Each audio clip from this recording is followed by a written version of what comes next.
अरे मराठी झाले एक, हक्क मागतोय नाही भीक. जरांगे पाटील हुकुमाचा एका सरकाराला दिलाय धक्का. जरांगे पाटील हुकुमाचा एका सरकाराला दिलाय धक्का.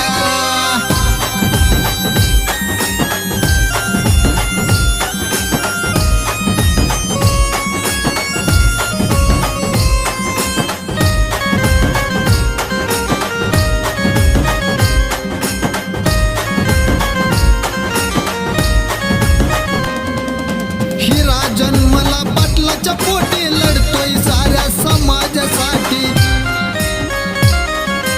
हिरा जन्मला